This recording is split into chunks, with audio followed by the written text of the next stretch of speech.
Olá pessoal, a nossa aula hoje é sobre fração. Já vai se inscrevendo no meu canal, ative as notificações para você receber os próximos vídeos. Vamos lá então? Quando eu falo fração, pessoal, a primeira coisa que vem na nossa cabeça, o que significa fração? Fração é basicamente uma representação, certo, de uma divisão. Fração, ela tem o seguinte formato.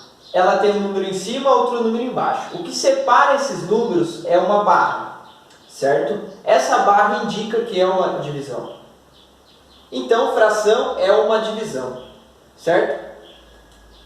Toda fração, ela vai ter um número em cima e outro embaixo. O número de cima, ele é chamado de numerador, que ele representa a parte considerada do seu inteiro. Já o número que está embaixo, ele é chamado de denominador. Ele vai representar o todo do seu inteiro. E esse número de baixo, né, ele nunca pode ser zero, né, porque tem uma propriedade da matemática que diz jamais dividir por zero, né? Então, pessoal, por que jamais dividir por zero? Porque não tem como, né? Como que você vai dividir, tipo, 5 balas para 0 pessoas? Não tem divisão, né? Não tem lógica, né? E não tem como dividir. Não tem nenhum número que você multiplica por zero e dá aquele número, né? Todo número que você multiplica por zero é zero. Então, a gente já vai eliminar essa opção. O denominador, que é o número que está embaixo, nunca pode ser zero. Primeira informação. Bom, fração é uma divisão e a representação segue esse formato. Agora eu quero apresentar para você a representação de uma fração. Ela pode ser, né, da forma escrita, como eu já havia falado, como pode ser na forma gráfica, que é na forma de desenho. Eu coloquei um exemplo aqui, vamos lá? Observe a figura. Então aqui eu tenho uma figura, certo? Ela foi dividida em 8 partes, perdão. Ela foi dividida em 8 partes e foi considerada 3 partes, ou seja, foi pintada 3 partes. A letra A, olha o que diz. Quantas partes foi dividido o retângulo? Então, como eu já havia falado, em 8 partes. Certo? Letra B. Cada uma dessas partes, né, que foi dividido, representa que fração?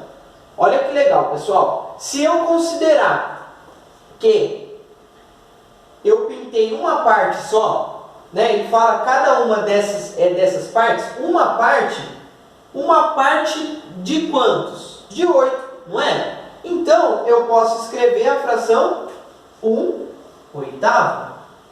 Professor, eu não entendi nada. O que significa essa fração? Bem simples. Quando ele falou cada uma dessas partes, que fração que representa? Se você observar, em cada quadradinho, né, ó, cada quadradinho, quando eu somo eles, eu tenho 8. Mas se eu pegar um quadradinho, eu tenho 1. Então, é 1/8. Relembrando que ele falou cada uma dessas partes. Então, é dessa forma que você vai representar. Agora, se ele falasse assim para você, ó, a parte pintada representa que fração? Aí já mudou, entendeu? Ele está se referindo à parte pintada. No caso, eu pintei 3, então eu considerei 3 partes de um total de 8. Então, eu tenho a fração 3/8. De uma forma resumida, o número que está embaixo na sua fração representa o todo. Como assim, professor? Representa a quantidade de vezes que a sua figura ela foi dividida. Se a sua figura foi dividida em 8, logo o número de baixo vai ser 8, certo?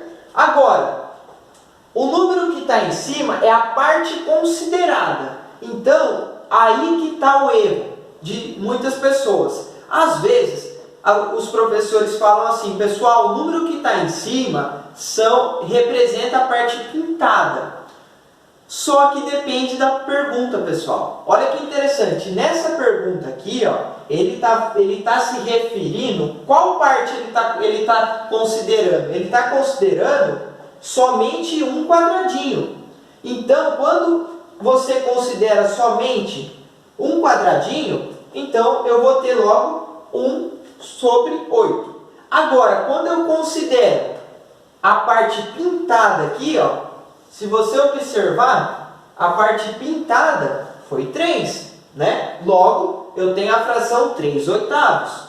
Então, tudo depende da pergunta. A pergunta, ela vai fazer você trilhar caminhos, certo? Esses caminhos podem ser dessa maneira, como a letra A, como a letra B, ou como a letra C.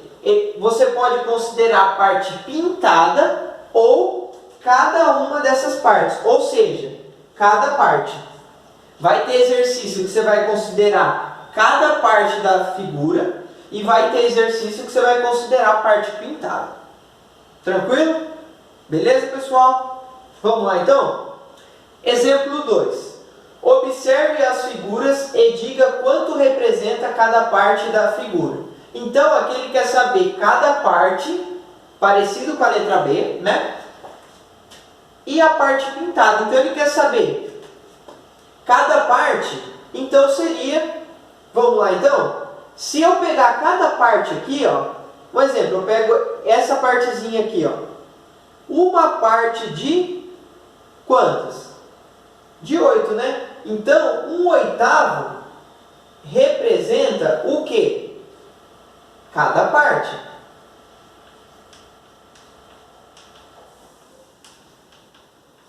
Certo? Agora, quando eu me refiro à parte pintada, olha que legal. 1, 2, 3, 4. 4 num total de 8. Essa fração, o que ela vai representar? A parte pintada. Certo, pessoal? Então, a gente tem que tomar muito cuidado com isso. Vai ter exercício que ele pede a fração de cada parte. Aí é desse jeito que faz. Quando ele pedir da parte pintada, aí é dessa forma. Parte pintada é só você contar. Quantas partes está pintada? 1, 2, 3, 4. Coloque em cima, que foi a parte considerada. E em um total de 8. Sempre o número de baixo representa a quantidade que a sua figura foi dividida, certo? No caso, ela foi dividida em 8, por esse motivo que eu coloquei o 8. Letra B. Olha que interessante. Imagina, tudo bem, professor, a gente viu aqui que você só pintou 3 de 8, aqui você só pintou 4 de 8, e se fosse todas pintadas? Bom, bem simples, pessoal. Quando eu vou considerar cada parte, se eu pegar cada parte aqui, ó, aqui eu vou ter uma parte de 4, né? Se eu considerar outra parte aqui, ó, eu vou ter uma parte de 4. Então, qual fração representa cada parte? Seria 1/4. Representa cada parte. Agora, pessoal, qual fração representa a parte pintada? Olha que legal, a parte pintada, vamos lá? Foram pintadas 4 partes, né? De um total de 4. Logo, eu tenho a fração 4/4, que representa a parte pintada. Certo? Tranquilo, pessoal? Pessoal, a nossa aula foi essa, sobre fração. Eu espero que vocês tenham compreendido. Até a próxima aula. Obrigado!